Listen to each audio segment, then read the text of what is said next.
Happy International Women's Day. Good evening and welcome to News 360. We're live here from our studios at Adisa Wikanda in Accra.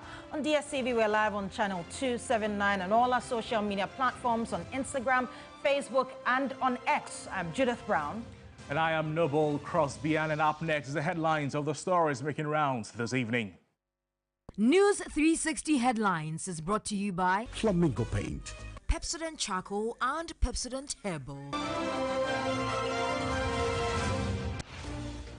Coming up tonight, Judicial Service encourages use of Alternative Dispute Resolution ADR with over 38,000 cases resolved since 2005.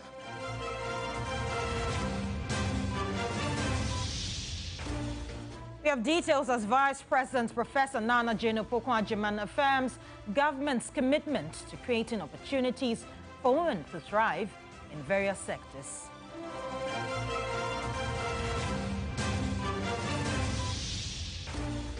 As we celebrate International Women's Day tonight, we tell you the story about Mama Salamatu, a woman whose story embodies sacrifice and determination.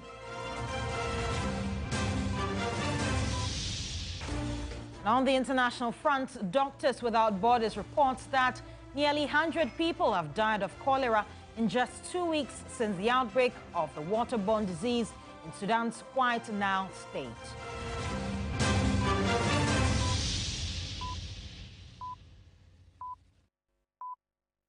Welcome to the program. Let's start off the bulletin with this. Now, some traders in Kumasi, they've been advised to use alternative dispute resolution to handle commercial cases instead of resorting to the traditional court system, which sometimes causes delays in justice delivery.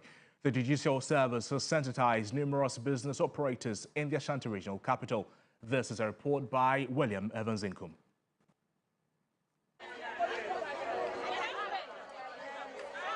They spend major part of their time in a buzzing trading arena.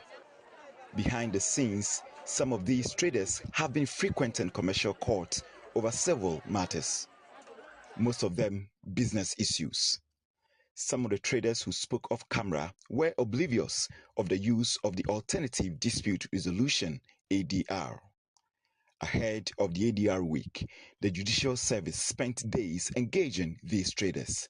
Since 2005, when ADR was introduced into the justice delivery system, over 38,000 cases, representing 43% of all cases, have been resolved. Justice Angelina Mensah Homia, a justice of the Court of Appeal with oversight responsibility for ADR, said resolving cases through ADR means fast-track the justice delivery process. We have found it necessary to engage the various stakeholders who assess commercial justice in our courts especially, and other cases as well.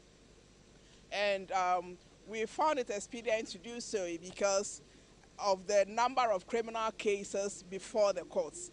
We want our stakeholders, our court users, to be aware of the options to resolving their disputes other than litigation. Let's do some health now. The Ghana Health Service is working tirelessly to end the cholera outbreak. Director General Professor Samuel Kaba says no new deaths have been recorded and remains hopeful that with the help of all stakeholders, the outbreak will soon be under control.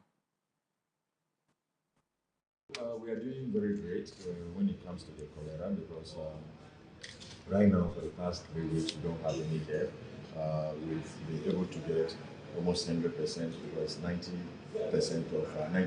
of vaccination, and when we are now doing the survey to confirm it, and I'm sure that we've even covered 100% of the population that we targeted, and we hope that once even we are doing something together with the sanitation, cleaning the place and making sure that the sewages are clean.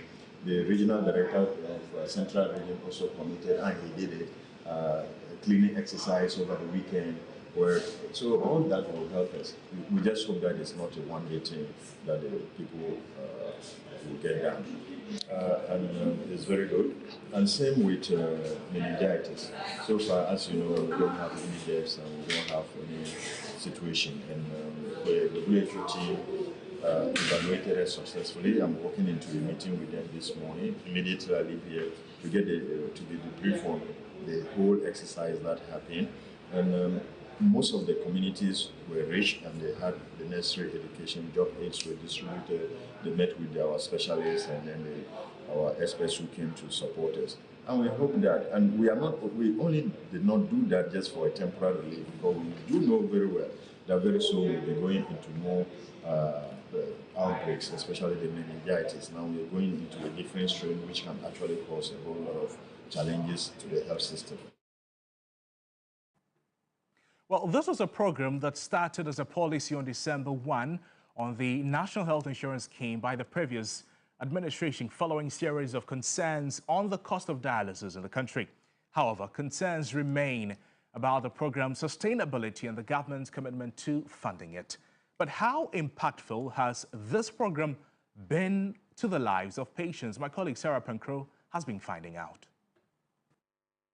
Gladys is a renal disease patient who has been battling the condition for 10 years. Looking fit and healthy today, this would not have been the case just a few months ago when she could barely afford a single dialysis session needed to survive. Before no, na me ntumi nyehwe, me ntumi nkɔ bebi, asɔre kra me ntumi nkɔ bi. I couldn't do anything, not even to attend church service. People were ignoring my calls. An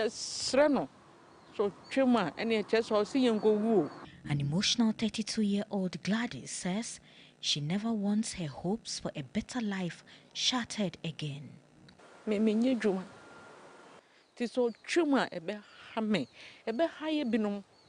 I don't work. My only support system is also struggling. Now, I can go and come. So if he cancels it, then we are doomed.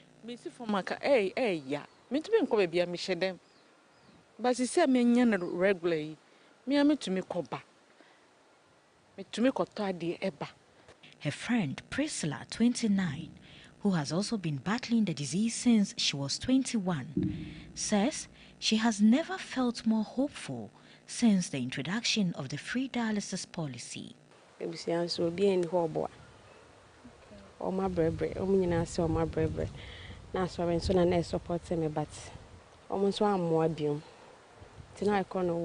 a week or sometimes once in 2 weeks.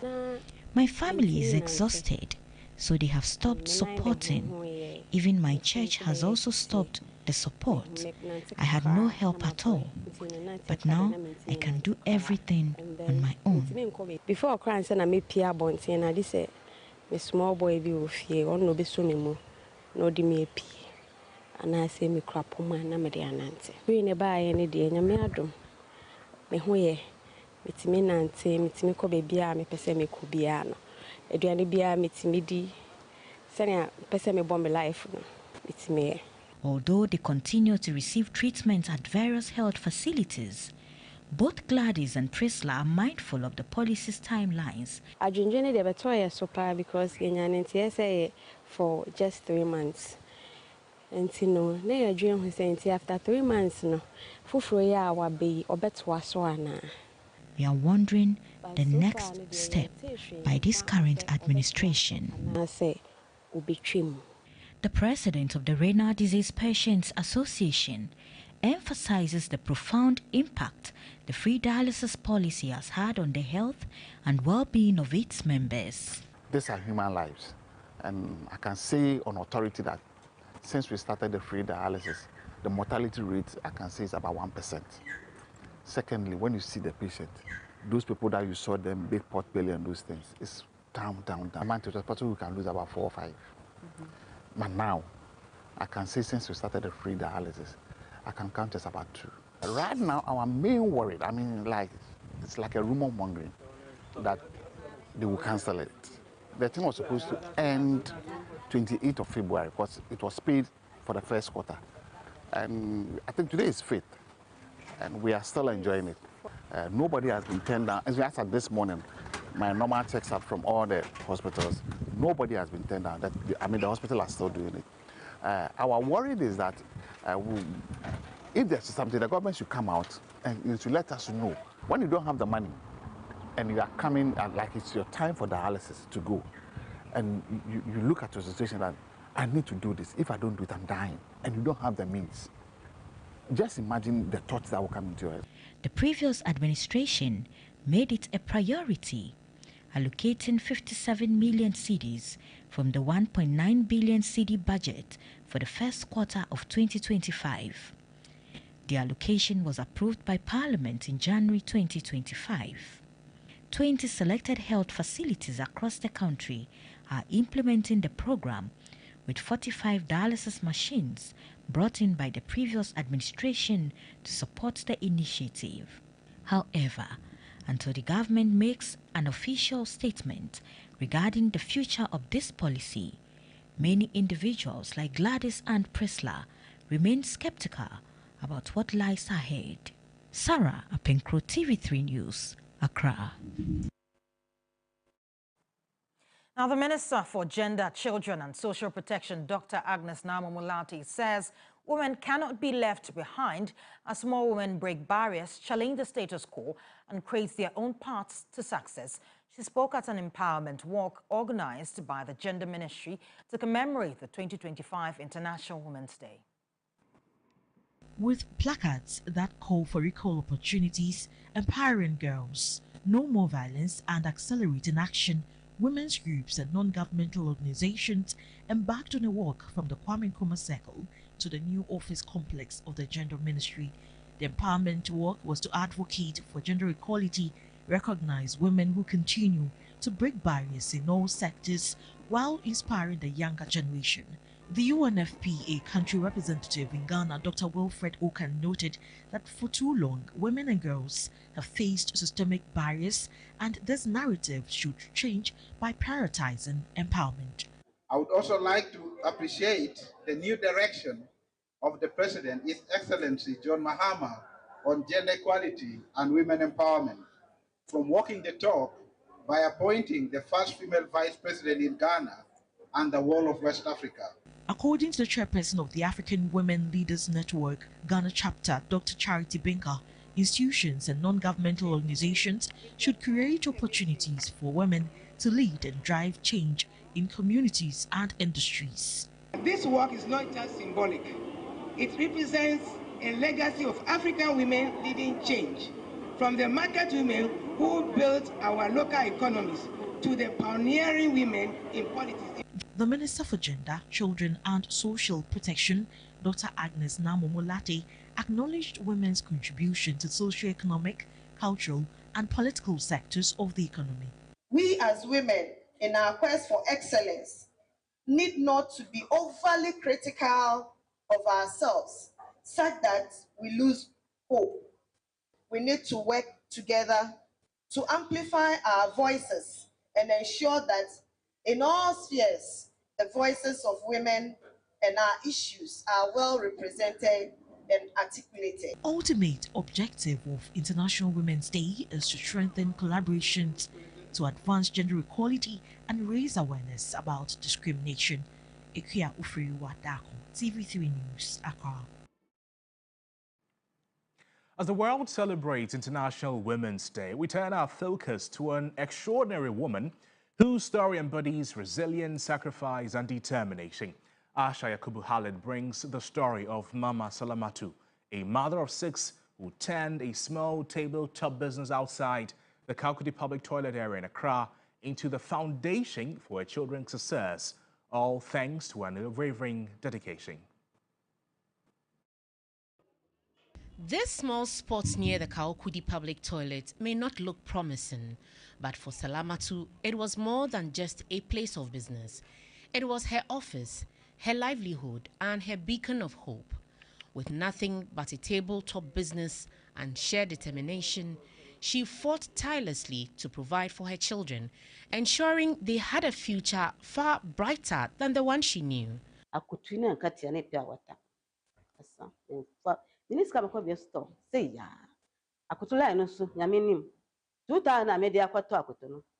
started with oranges that I buy on credit and then sell them on my table from dawn in order to make the money back to take care of my kids.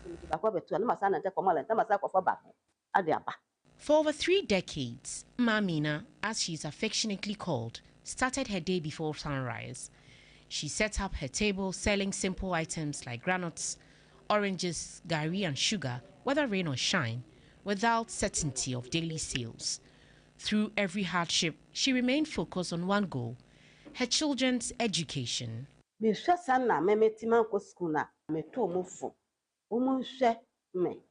I tell my children to take my lack of education as an advice to do better for themselves because education is the key to success.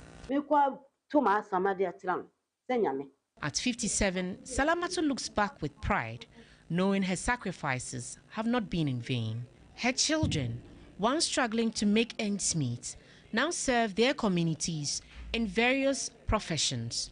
2 police officers, a prison officer, an engineer, a nurse, and a university graduate. What I pick up from her that she always says, "Obiani dia also." Am I ashamed crying? She taught us that we needed to survive on our own without the help of any other family member, and that has helped us throughout our lives. We were not being recognized at all. The disrespect was number one. Because when someone does something that's not even us, they feel like it just said My mom would be like, when I came to Accra, I didn't eat egg. I didn't eat kebab. When people were eating kebab, I was using my own to take care of you. So I never had any enjoyment. So if you mess up, God knows that I did my part. For them, their mother's unwavering dedication is a constant reminder of the power of sacrifice. If there is another word, I'll still choose my family, this circle, because my mom, she's just unique in her own way. She's content with whatever she has. She's just pure-hearted. She always says that I sold granuts to take care of you guys. I don't want you to also come and fry granuts under the sun.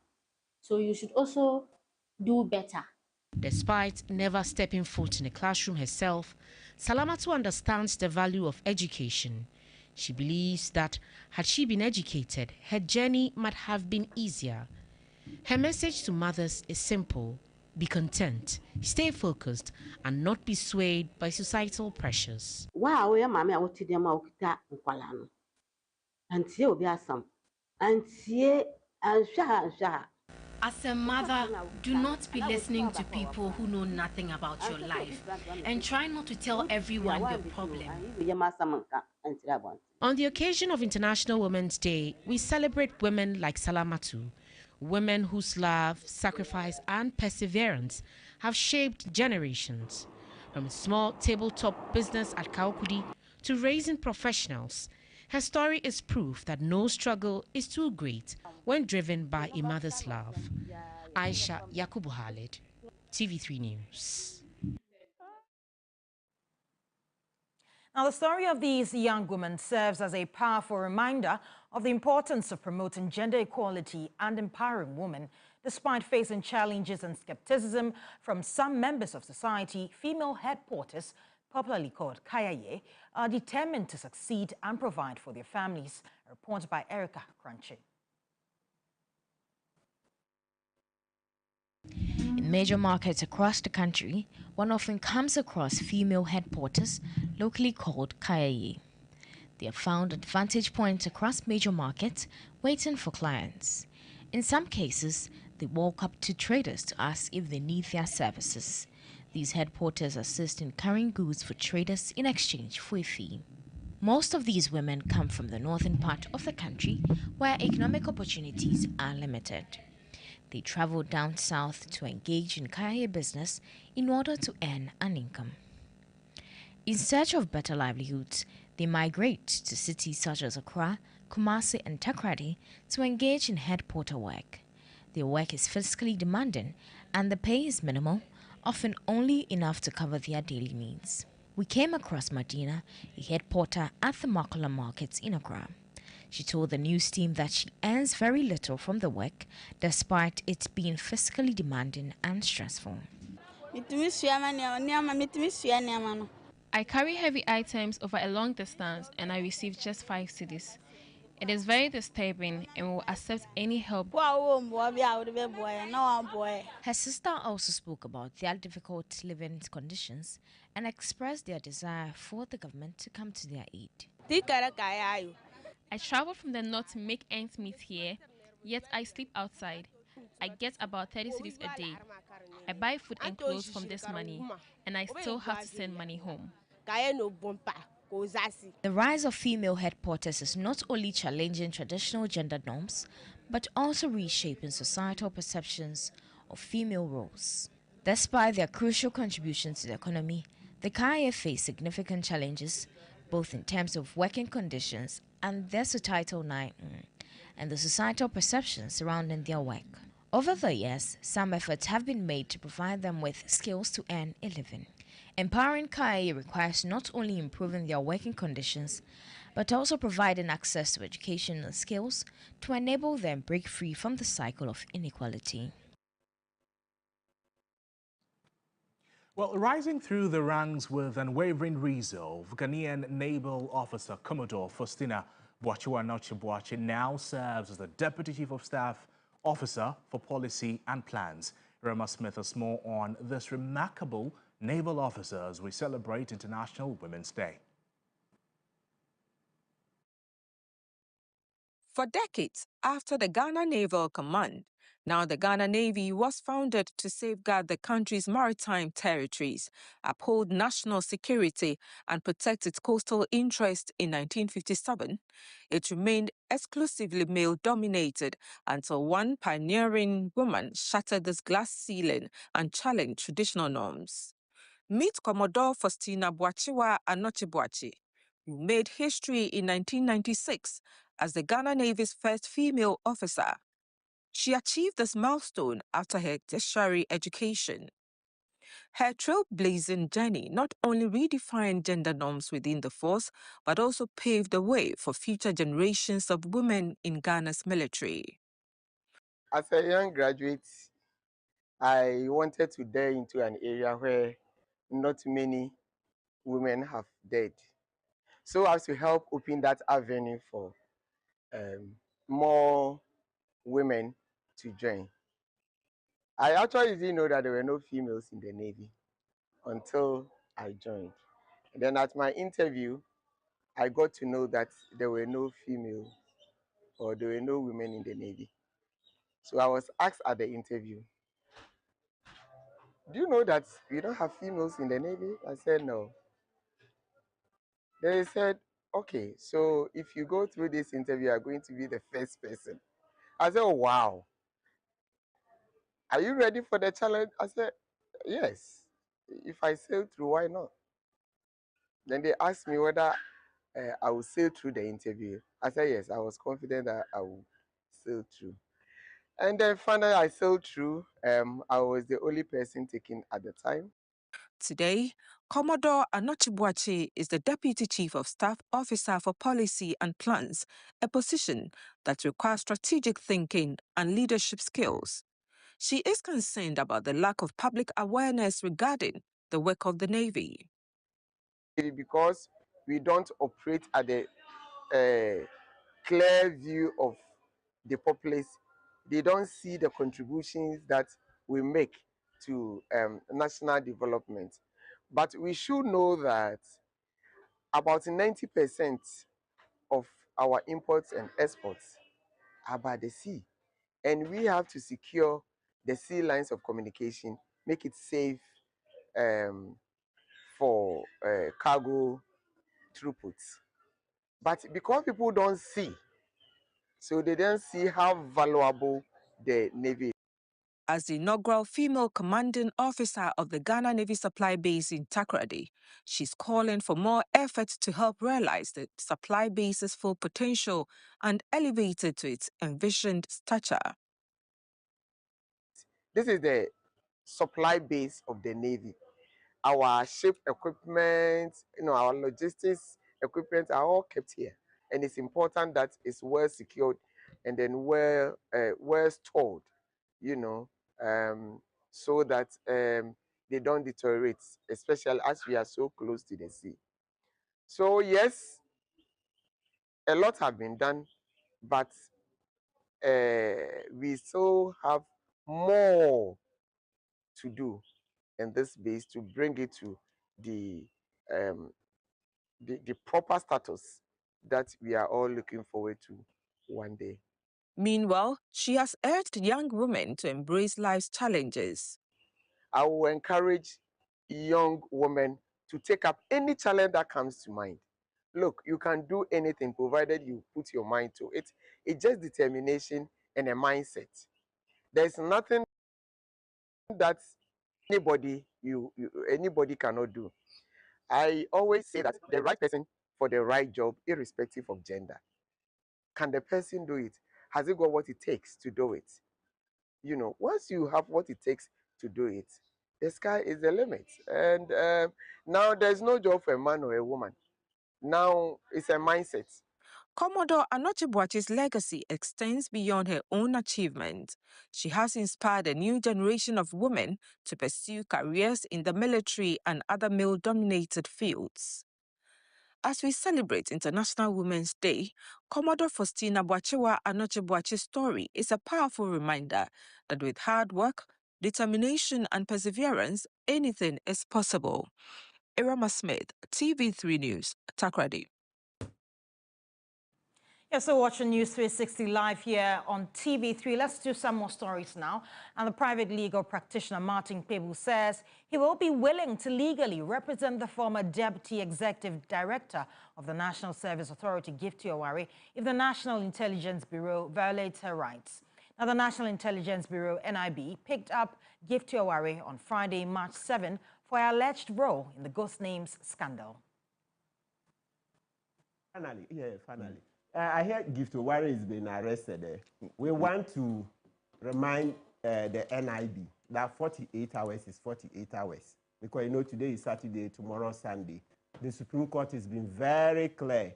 If you want to detain her beyond 48 hours, please go to the court. There is a way. The Chief Justice, Eni Yeboah, gave the circular in 2020, sometime 2020, on how to do it. You go and see the registrar. Tomorrow, there will be a judge for you. You don't even need to get to the 48 hours. That's very clear. Even on Sunday, the court will sit? Yes. If so demanded? Absolutely. You remember even recently the NDC cases, some of them on public holidays. And when the decision came out in 2019, me sitting here, I've been to court Saturdays on a number of occasions, right? Yeah, so please, NIB, let's do the needful. If you intend to keep Gift Owari beyond 48 hours, then today, I even prefer that go today, because the Supreme Court said, don't wait till you are getting to the 48 hours, because sometimes when you're planning that, okay, I have 2 hours more to go, so that's the time you start preparing, something may happen and you'll be late. The moment it goes beyond the 48 hours, you are in breach of the law. Very, very clear. They say 48 hours is 48 hours. That was Sophia Kufu's valedictory judgment. That's the last judgment before she left, she retired as a Chief Justice and Supreme Court judge. So please, let's try and work within the timelines. 48 hours doesn't mean that wait, after 48 hours, then now you're prepared to go to court. No, it says within. If you arrest somebody, that's Article 14, Clause 3. If you arrest somebody, then, or a suspect, whether suspect or the person is accused at that time, and there are differences, and you want to detain the person beyond 48 hours, then make sure that you go to court within, please, with all the energy I can master, go to court within the 48 hours, please. Away from that, fruits are synonymous with Ramadan as they are beneficial choices for breaking fast and maintaining energy levels throughout the day. Watermelon, for instance, is now selling between 150 and 200 cedis due to the high demand and seasonal surge in prices. In the following report, my colleague George Craning explores how the Muslim community is coping in their pursuit to have a decent and well-meaning Ramadan. Ramadan is the 9th month of the Islamic calendar, observed by Muslims worldwide as the month of fasting.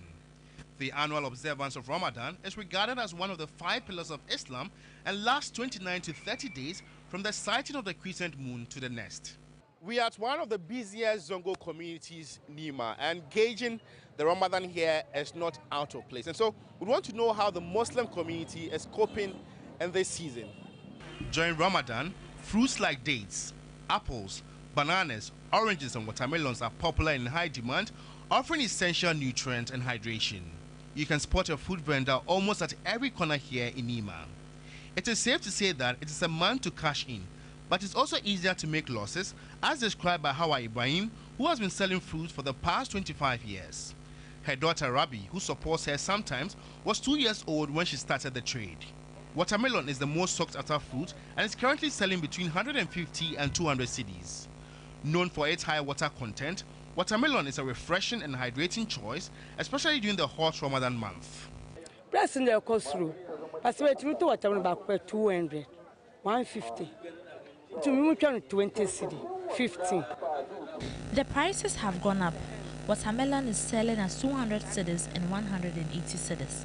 The slice of watermelon is 20 cedis and 15 cedis. One can say Ama Joyce, who is also a vendor, confirms the hike in food prices. Everything, yes, sir.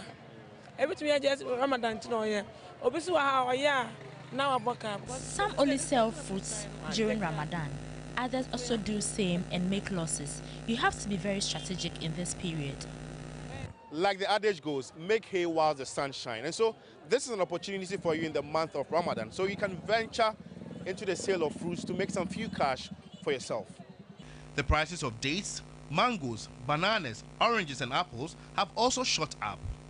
Not all fingers are the same, and so those who can afford it are supporting the poor and vulnerable. There's a hadith where Prophet Muhammad said, whoever helps someone break their fast, they will receive the same amount of blessings as a person without theirs being reduced. Regardless of the price, we are going to buy it, inshallah, because God is making some of our people rich, and some of us too, we know where to pass to get something. And there are others, just as you said, they need help. So we, those that we used to get, and those who are rich, used to help them. That's what Prophet Muhammad teaches. That's what God told him to come and teach us, so that we should also emulate it in the month of Ramadan.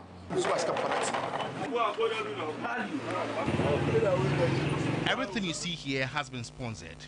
Prayers will be called in a few minutes, after which the fast will be broken with these. At the end, it is one big family. The bond and the communal spirit will always define who Muslims truly are. George Queenan, TV3 News, Nima.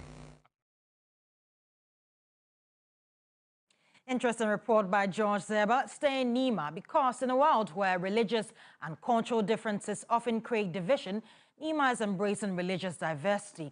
It is home to Christians, Muslims, and people from diverse ethnic backgrounds who have learned to cohabit. In our Ghana Man series, Christabel Success takes a look into how Nima stands as a beacon of peaceful coexistence. For years, Nima has been a melting pot of cultures where people of different faiths and ethnic groups have built a strong community. This peaceful coexistence is not by accident. It is a result of mutual respect, shared traditions, and a deep understanding of each other's values. But what makes this unity possible? How do community leaders, religious groups, and everyday residents work together to ensure harmony? To understand how Nima has maintained its peace over the years, I spoke to one of the religious leaders who plays a vital role in fostering unity. Our religion, Islam, it means peace. So we live with everybody equally, no differences. Our only differences is the religion. Maybe we are praying, we are going to your church or wherever. So we don't have any problem with them. The celebration of our Salah, Like you said, if we do our rice and the meat or whatever, they are the first person we're supposed to give because of the love. But beyond leaders, it is the people of Nima who uphold the unity. Fuseni has lived in the community for years and understands how peaceful coexistence works in this community. I live here, I'm going to 60 years in Nima. I was born in Nima, living in Nima. I'm a Muslim in Nima. You know, we Muslims, we live here peace with Christians. We are Christians, we don't have problem. We are sharing, we are eating, we are moving together. Ramadan is a sacred time for Muslims worldwide. But here in Nima, a diverse community of Muslims and Christians, the spirit of Ramadan is embraced by all. Christian women in the community also show support, fostering peaceful coexistence. Hajia Hawa, a Muslim trader, shared how her Christian neighbor helps by watching her goods in the market while she is not around. We Muslims, we are free. We like everybody. You are Christian. We are the same thing.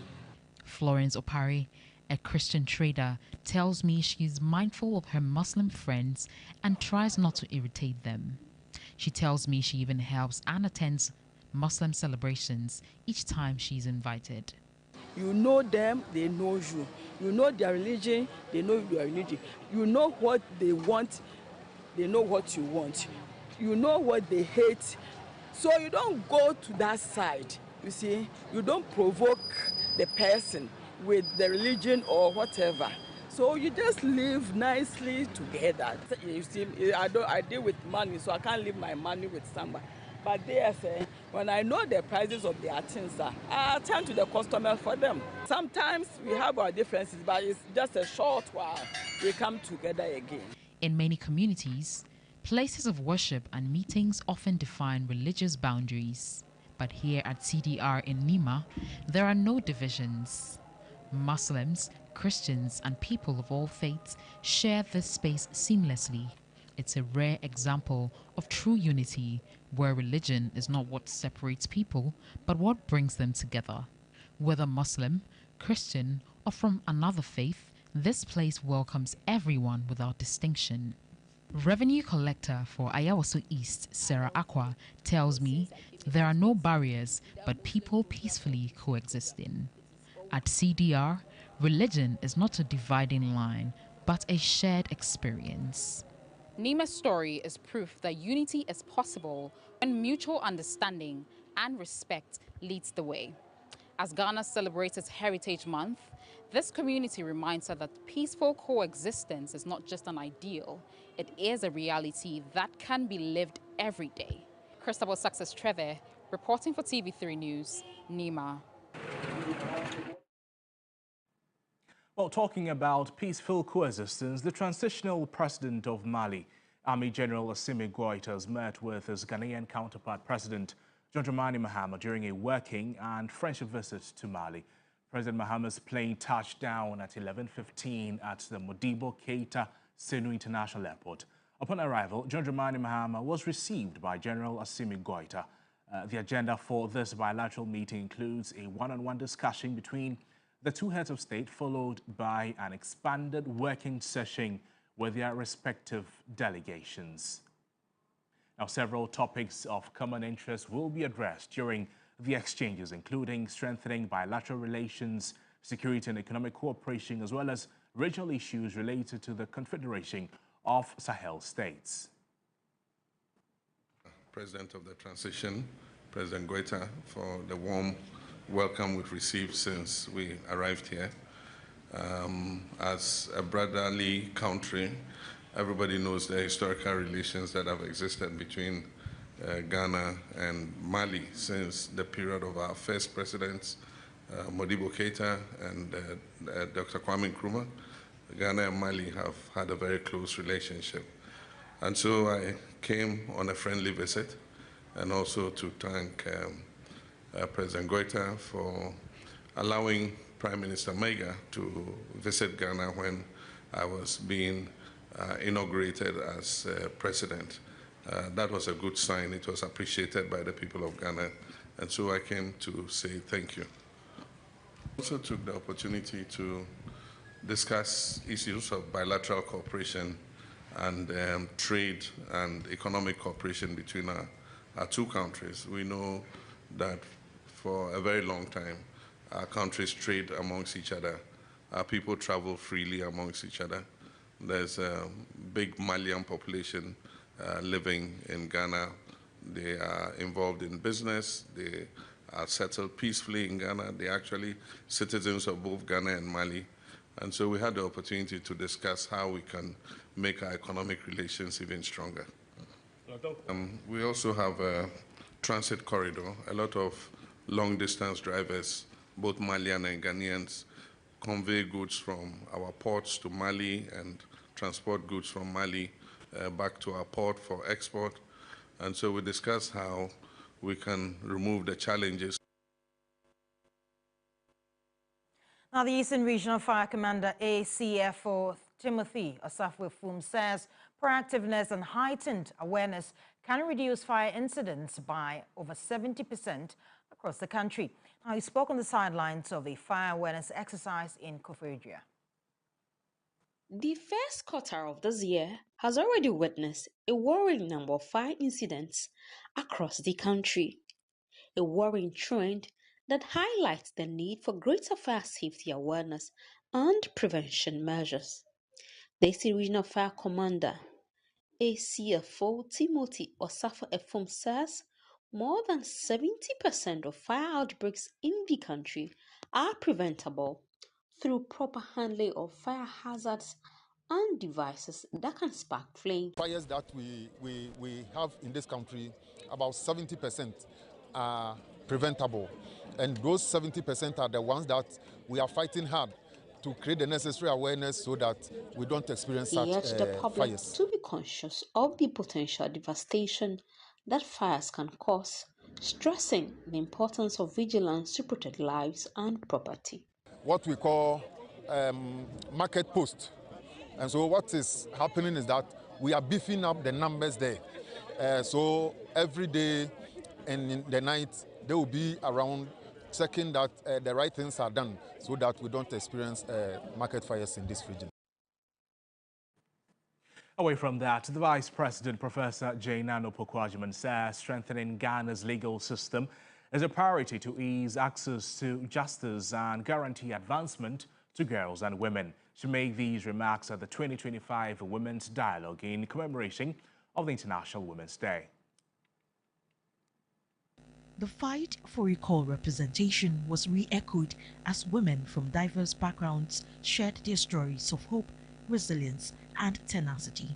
Addressing the 2025 Women's Dialogue, the Minister for Gender, Children, and Social Protection, Dr. Agnes Namomolate, reiterated the need for women to amplify their voices and collaborate on solutions to promote gender equality.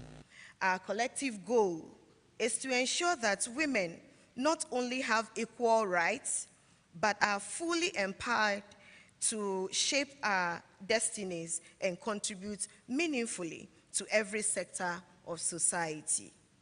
The Vice President, Professor Jainano Pokwajiman, said women deserve to live with dignity. We must choose to end all forms of violence against women and girls, in whatever form it may take, in whatever rationale we can profess for it, whether human trafficking, domestic violence, accusations of witchcraft, and the resulting instant justice, child marriage, female genital mutilation, or sexual violence. All of these demand our sustained action. Every year, on the 8th of March, Ghana joins the rest of the world to commemorate International Women's Day. This day was originally created to promote the rights of women and girls and eliminate any form of discrimination against them. Ekia Ofriwa Dako, TV3 News, Accra. Now, away from Women's Day, the Young Debaters program has served as a transformative platform, equipping the youth with skills and confidence to express their ideas, challenge perspectives, and advocate for meaningful change. The competition, which brings together some of the brightest young speakers from across the country, continues to harness the power of public speaking as a tool for empowerment. The much-anticipated 15th edition of the Young Debaters platform was set to inspire a new generation of critical thinkers and eloquent speakers in Ghana. Speaking on the impact of the initiative, Programs Manager Salome Jakpasu highlighted the essence of the competition in shaping the future of young Ghanaians. The name is the Young Debaters, but really what it is a public speaking competition that encourages young ones to build confidence, critical thinking skills, and able to perform in front of an audience, because usually our young ones, they are not used to standing in front of an audience and share their ideas. Typically, adults are the ones who speak, but this is an opportunity for them to have the stage and talk and share their ideas and their opinions about things. With talent, determination and skill on full display, the competition was nothing short of intense. In the end, Mame Amir, with the topic Enjoy the Ride, rose above the rest, securing the coveted title and proving excellence. Overjoyed by the achievement, she shared her excitement. I was surprised, honestly. I was not expecting it, but I'm very excited. I was very happy. As the final moments unfolded, an intense competition that saw 10 finalists battle for the top spot, Judge Akofa Wallace shared her insight into the selection process of the winner. Ooh, it's a tough one. So we do have various points that we look for. So whether that's delivery and expression, whether the speeches are well researched, whether they answer their questions very well or not. So there are a number of criteria that we consider. Now, Guinness Smooth has been rebranded to give more vibrancy and expression to its new pack. The redesigned pack captures the brand's dynamic premium, offering it the same perfect old smooth taste. Since its launch in 2019, Guinness Smooth has carved out its place as a standout beer, offering a smoother, more laid-back take on the iconic stout. The new design embraces a modern, energetic look that reflects the creativity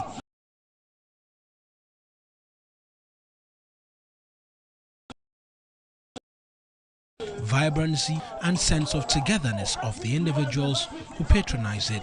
The launch event saw people from the entertainment industry, bloggers and staff from Guinness Ghana, among others, celebrating the brand's new design. Head of marketing at Guinness Ghana Limited, Sabina Aminu, shared what inspired the transformation. We had Guinness Smooth in the market some years ago, but we've also done some work on the brand. We've reinvented it, we have rebranded it and made it represent more of what we're actually looking for in Africa. It's a lighter beer, it's an extension of the Guinness trademark, so everyone who knows Guinness for an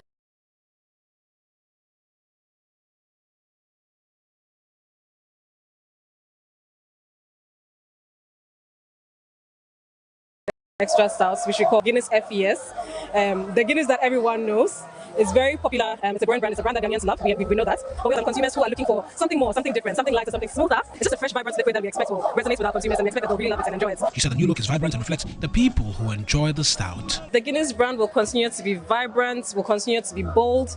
One of the things that we can actually look out for FES, you know that Guinness is a partner for the English Premier League. I'm sure most of you are aware of that. We will be bringing the EPL trophy to Ghana next weekend, and we're going to have some events, bring consumers around. We have match day activations where we bring our consumers to enjoy live football matches in some of our favorite bars and pubs. For Guinness Smooth, we're also targeting co-creators, fashion houses, artists. We really want to be able to put the best work of Ghanaians on the map as much as possible.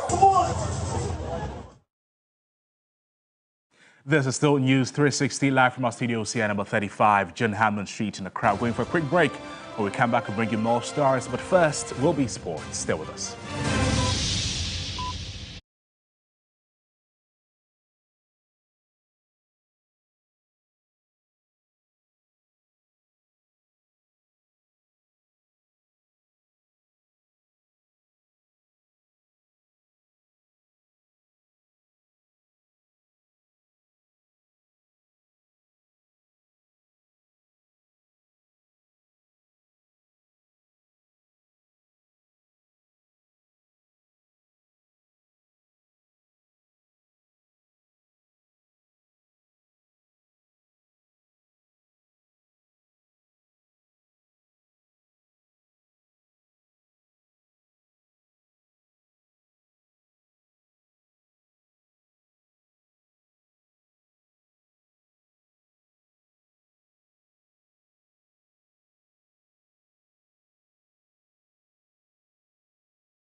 Hello there, good evening and welcome to the sports segment here on News 360. My name is Bilateral. Now on to our first story. Callum Hudson-Odoi struck lead to give Nottingham Forest all 3 points against defending champions Manchester City at Anfield. And Mohamed Salah's 2 penalties inspired Liverpool as they mounted a comeback to defeat Southampton by 3-1.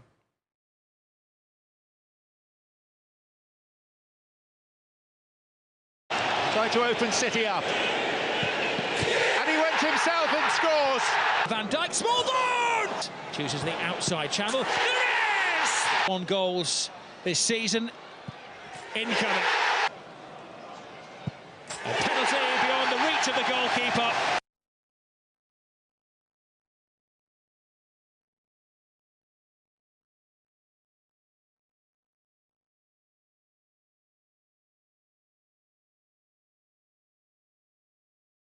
Teenage pregnancy at Akoko Presbyterian School in Suhum inspired Cornelius Ano, a teacher, to set up a football club which aims to provide other avenues for girls to spend their free time. This, according to the founder, will help girls stay away from the vices that will make them parents at an early age. Akosi AJ explores how the project is inspiring young girls and aiding them to dream big. Jump, jump. It's training day for a group of young girls in Suhum, a peri-urban town situated about 67.5 kilometers from Ghana's capital, Accra. The teenagers eagerly go through the paces, fueling their hopes of eventually becoming world beaters. Watching the session in a pensive mood is Sophia Bwachua Kina. Sophia was a promising goalkeeper a few months ago, but she now carries a fetus in her womb. At just 13, her football dream has been put on hold. I want to play with my mates, but I know I have missed a great opportunity. I want to take my studies seriously to build a better future for myself. My football idol is Kiara Kitten. Now a school dropout, Sophia is supported by her father, who remains hopeful that his child will make a return to the pitch after giving birth. Yeah, farmer and I farming working here Hatiti. Now doing to a farming no and what woman. I am a farmer. Farming is the main occupation in this town. The difficulties I have faced in life forced my children into this predicament. But I am hoping that through the academy, they can build a better future for themselves. When say a no man be farmer, my man back to what they are doing. In the last few years, several girls in Suhum have fallen victim to teenage pregnancy, ultimately missing out on opportunities to improve their standards of living. In an attempt to curb this problem, the Ochiman Ladies was formed. Football has been an instrument to cause a lot of change in different parts of the world. But here in Akoko, the Ochiman Girls Football Academy are using football to curtail the rampant occurrence of teenage pregnancies in this particular community. What they're doing is to create that safe haven for girls by teaching them how to play and also teaching them how to win in life. The formation of the girls' team has been a ray of hope for young girls like Letitia, who also gave birth at a tender age. Despite combining schoolwork with motherhood, she's confident the Football Academy will be her epiphany into a better future. Even though somehow I have joined Ochiman Girls Football Academy, and I am hoping to create a good future for me and my daughter. For other young female footballers, the Academy is their safe haven, their avenue for learning life's lessons and avoiding the troubles that come with teenage pregnancy. I have dreamt of becoming a professional footballer. However, due to the rise of teenage pregnancy, I decided to join Ochiman Girls Football Academy to develop my talents and stay away from activities that can endanger my football career. My football idol, Mohamed Kudus, because of the skills he had, I wanted to play like him. I would also want to be on the world stage like him. For Madam Abna Ijewa, finding the balance between teaching young girls to take their studies seriously and imparting the knowledge of celibacy is her main objective at the club. We are not trying to glorify teenage pregnancy in our community, but we are trying to find a way to make it a balance so that those who have been casualties will not exempt themselves from the girls, but will also come forward not to giving up their dreams and join us to create a better future for them. While other girls in some other communities are allowed to live their lives, unfortunately, for teenage girls who happen to find themselves in Akoko due to poverty, they have to first jump the hurdle of avoiding teenage pregnancies, also make sure they stay in school. And now for a lot of the girls in this community, they are using football to create that safe space to help them build a better future for themselves. For 3 Sports, Akusia AJ, here in Akoko. Well, the Ghana Premier League has returned and Hearts of Oak just defeated Young Apostles by 2-0. And that's it for the sports segment here on News 360. My name is Billy Shen. Entertainment is up next. News segment is brought to you by Napa Foods, Heaven Black Insecticide Spray and Coil, powered by 3 Entertainment.